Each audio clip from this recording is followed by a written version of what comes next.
इस लड़की की ऐसी शक्ल देख के उससे कोई भी लड़का शादी करना नहीं चाहता है, क्योंकि वह हरदम अपने चेहरे पर एक चश्मा और तिलक लगाकर रहती थी, जिसके कारण से उसे वहाँ के सभी लड़के और लड़कियां आंटी कह के बुलाते थे। एक दिन उसके पापा बोलते हैं, कल तुम्हें एक लड़के वाले देखने आ रहे हैं, उनके सामने अच्छे से पेश आना, हम लोग सिर्फ 2 दिन के लिए हैदराबाद जा रहे हैं। अगले दिन उसे देखने के लिए 2 लड़के आते हैं, जिनमें से एक खुद ही उसकी छोटी बहन का बॉयफ्रेंड होता है। अब लड़का उसे अच्छे से देखता है और फिर थोड़ी मोड़ी बात करके वहाँ से चला जाता है, लेकिन गलती से वह अपना फोन वहीं पर भूल गया था। इसीलिए जब लड़की उसे उसका फोन लौटाने जाती है, तभी वह देखती है कि लड़का बोल रहा था, यार जो चिकनी है उसे तू ले जा रहा है और उस भूती अम्मा को मेरे गले बांध रहा है, मैं तो हरगिज उस भूती अम्मा से शादी नहीं कर सकता। ये सुन के उस लड़की को काफी ज्यादा बुरा लगता है, लेकिन जब वो रोते हुए घर आती है, तभी वो देखती है कि उसकी छोटी बहन बैठकर रो रही थी। लड़की उससे पूछती है क्या हुआ, तब वो बताती है, तुम्हारी वजह से मेरी भी शादी नहीं हो रही है, कहीं तुम किसी के साथ भाग क्यों नहीं जाती। वो सॉरी, किसी को यह भूती अम्मा पसंद भी तो आनी चाहिए ना, अब मैं खुद ही संजय के साथ भाग जाती हूँ, और जल्दी जल्दी से अपने कपड़े पैक करने लगती है। जिसके बाद वो लड़की उसे प्रॉमिस करती है कि उसकी शादी वो खुद कराएगी, बस वो ऐसा कदम ना उठाए। ये लड़की इस लिफ्ट के अंदर बैठ के रो रही थी, तभी अचानक से उस लिफ्ट के अंदर एक लड़का आता है। लड़की उसे देखते ही तुरंत अपना डॉगी वाला हेलमेट पहन लेती है, लेकिन जब लिफ्ट लॉक होकर ऊपर जा रहा था, तभी अचानक से वह बीच रास्ते में ही खराब हो जाता है, जिसके कारण से उन्हें काफी ज्यादा गर्मी होने लगती है। इसीलिए लड़का अपना शॉर्ट खोल के उस लड़की को भी वो ड्रेस उतार देने के लिए बोलता है, लेकिन लड़की काफी शर्मा रही थी, इसीलिए वह उसे नहीं उतारती। अब लड़का दोबारा से अपनी पेंट उतारने लगता है, जिसके बाद वह लड़की तुरंत अपना हेलमेट उतार के बोलती है, प्लीज तुम अपना पेंट उतारना बंद करो। लेकिन लड़का को जैसे ही पता चलता है कि वह एक लड़की है, तो वो तुरंत अपना सारा कपड़ा पहन के उससे माफी मांगता है। लेकिन अब लड़की को उस ड्रेस की वजह से काफी ज्यादा गर्मी लग रही थी, इसलिए वो उस ड्रेस को लड़के से खोलने के लिए बोलती है। लेकिन जब लड़का उस लड़की की ड्रेस को खोल रहा था, तभी अचानक से वह लिफ्ट ठीक हो जाती है। अब लड़की तुरंत वहाँ से भाग के एक लाइब्रेरी में आती है और वहाँ पर उस कपड़े को उतार देती है। तभी पीछे से वह लड़का उस लड़की का डॉग वाला सर लेके आता है और बोलता है, क्या आप मुझे कोई बुक दे सकती हैं। लड़की बोलती है, कैसा बुक चाहिए। लड़का, अगर कोई इंसान 8 साल बाद जेल से बाहर निकल कर आए तो उसे कौन सी बुक पढ़नी चाहिए। लड़की बोलती है ठीक है, और उसे एक बुक लिया कर देती है।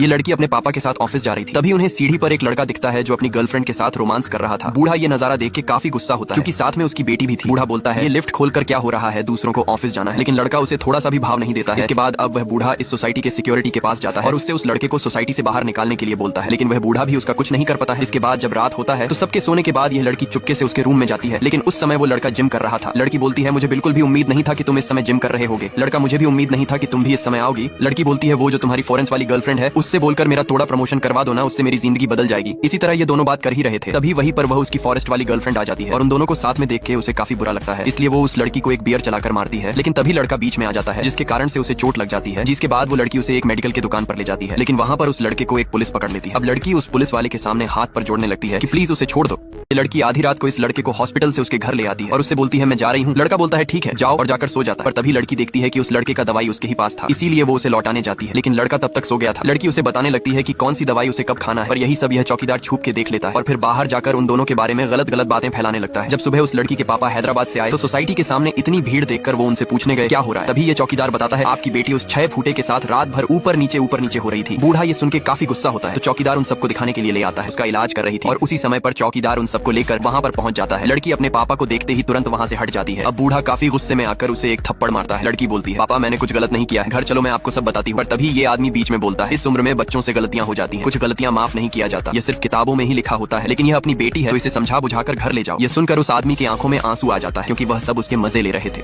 इस लड़के के पीठ से थोड़ा खून निकल रहा था, इसीलिए ये लड़की उससे थोड़ा चिपक के उसका बैंडेज करने लगती है। और उसी समय पर चौकीदार सोसाइटी के सभी लोगों को गलत जानकारी बता के उन सबको वहाँ पर ले आता है। और जैसे ही वह लोग उस लड़की को उस पोजीशन में देखते हैं तो एक आदमी बोलता है, अरे चौकीदार तो सही बोल रहा था। लड़की अपने नाना को देखते ही तुरंत वहाँ से हट जाती है। तभी वह बूढ़ा जाकर उसे थप्पड़ मारता है। लड़की बोलती है, नाना मैंने कुछ गलत नहीं किया है, आप घर चलो मैं आपको सब बताती हूँ। नाना उसे अब घर पर ले जा रहे थे, तभी एक आदमी उनको रोक के बोलता है, इस उम्र में बच्चों से गलतियां हो जाती, सारी गलतियां माफ नहीं की जाती, ये सिर्फ किताबों में लिखा होता है, लेकिन यह अपनी बेटी है, तू इसे थोड़ा कंप्रोमाइज करके घर ले जाओ। ये सुनकर बूढ़े की आंखों में आंसू आ जाते हैं। बूढ़ा गुस्से में आके उसकी माँ के पास कॉल करके बोलता है, श्राद्ध करने का प्रक्रिया शुरू करो, तेरी बेटी मर गई। और उनसे बोलता है, कुछ गलतियां माफ नहीं किया जाता, सुन लिया आप लोगों ने, कल पिंडदान पर भोजन करने जरूर आइएगा। चौकीदार, तुम भी। अब लड़की उस लड़के से सॉरी बोलती है। लड़का बोलता है, तुम क्यों सॉरी बोल रही हो। लड़की ऐसे ही और वहाँ से जाने लगती है। लड़का बोलता है, कहाँ जा रही हो। लड़की ऑफिस। लेकिन जब वो एक बस में थी तभी उसकी माँ उसके पास कॉल करके पूछती है, तू रात को उस लड़के के रूम में क्या कर रही थी।